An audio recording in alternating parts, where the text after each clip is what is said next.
feel like you're going to do so many of these.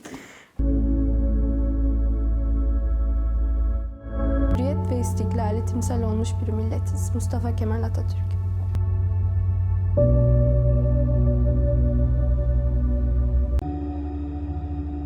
Tengo 18 años, vivo en México y puedo hablar inglés y español.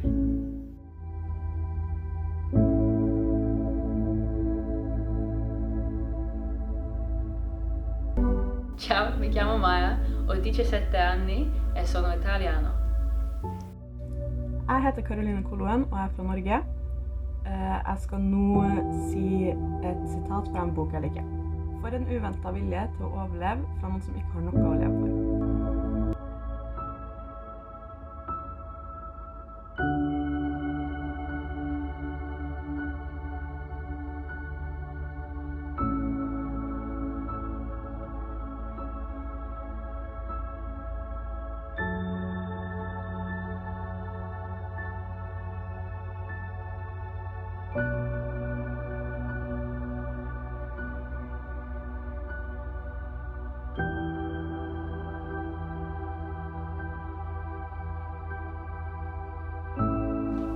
Where are you from?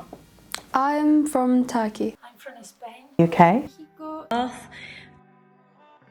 I speak French, English, Turkish, and some Italian. I speak a bit of Italian and a bit of French. I did Arabic at university as well.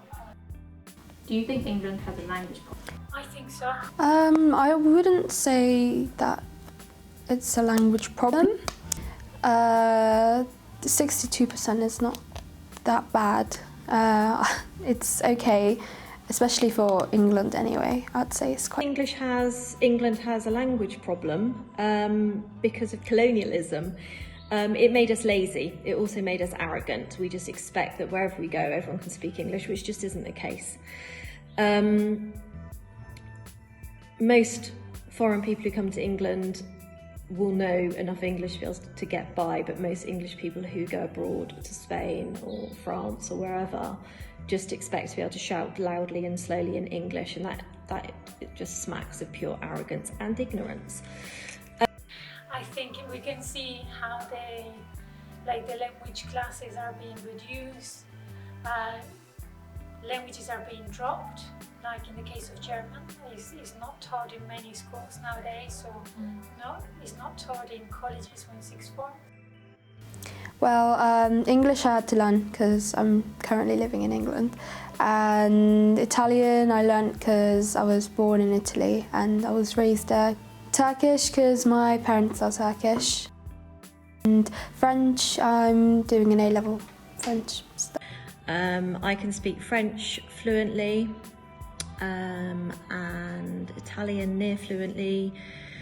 Russian quite well. I did French and Russian at university. I can speak a bit of Spanish because I've spent a lot of time in Spain. I can speak a little bit of Turkish because I worked in Turkey for a while. I did German GCSE. I also did Latin at school. I also did a year of Czech as part of my Russian degree. I always wanted to, when I was growing up, I wanted to be a translator, an interpreter, and when I started studying a language, English was really new. Before we always used to learn French in school, so English was like something new and exciting. That's why I chose English. Why do you think learning different languages is important?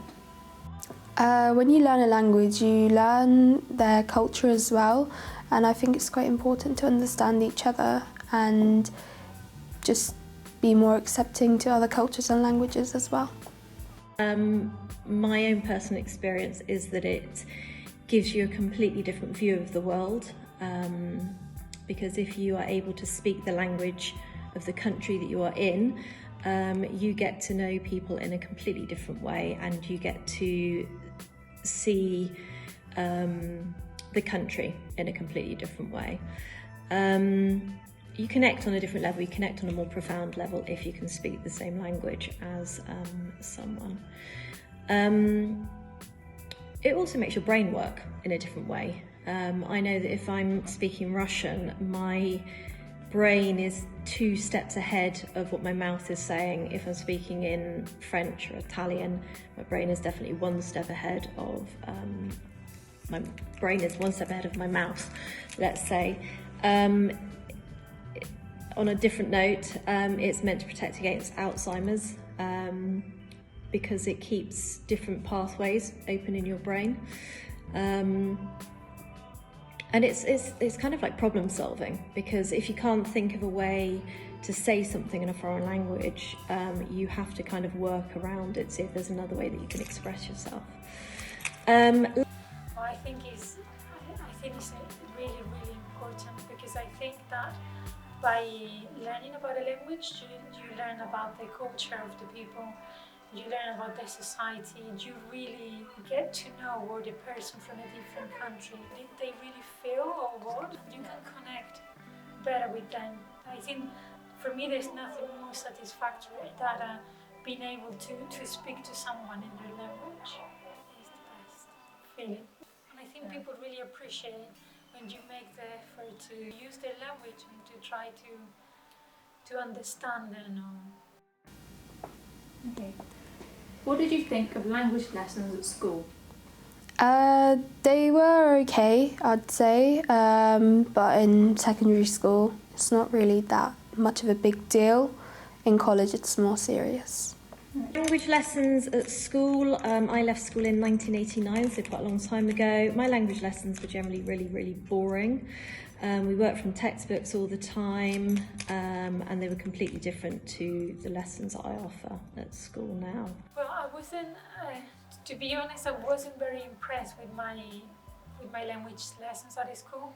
In Spain, when I was learning English, I felt that the lessons were very repetitive, like from year to year. We spent like loads of time learning the same stuff, or every year we will start the lessons and we will learn again from what we had been learning the year before, the same stuff, because not everybody was at the same pace. So I think if you were good at the language,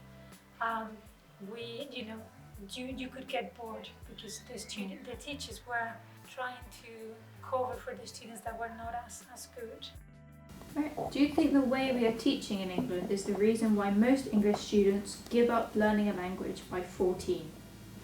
It's not necessarily on how we are taught, but it's more like languages it's a very difficult subject, and people just give up because they realise how hard it is. 14. I think it's the fact that they're hard, and a lot more is asked at GCSE level in all subjects now, but particularly in languages, particularly in French. So it is a really hard GCSE. It's perceived as hard, which makes it inaccessible to lower ability students or those who aren't prepared to put the work in, because it is a lot of work. So I don't think it's the lessons, I think it's the perception that is something difficult.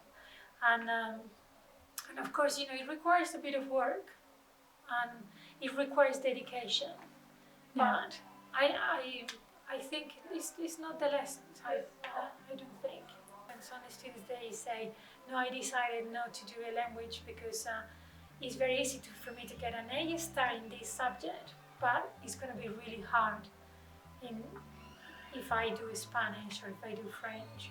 Do you think that the looming prospect of exams during GCSE language lessons is another reason why people drop it? So if that pressure was out of them, it will certainly, I think. Because I think people enjoy languages in general, is the exam.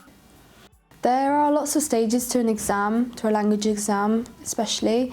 There are many different exams that a student has to sit, and I feel like that might be throwing them off to later study that language further, I'd say. Right, okay, why do you think England is so low in bilingualism compared to other European countries? I feel like the main reason to why this is because English is a very well-known language, and I feel like just people here don't really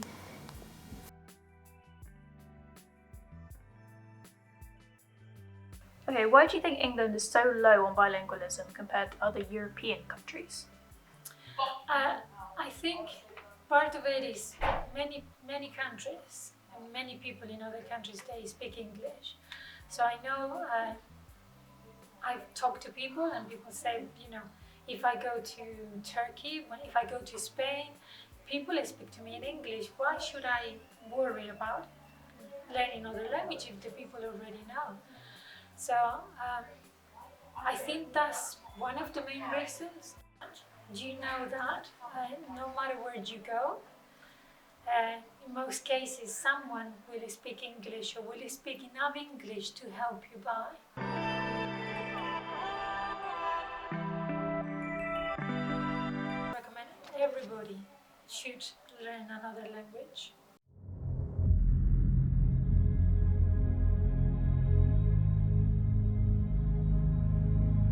Audio Jungle.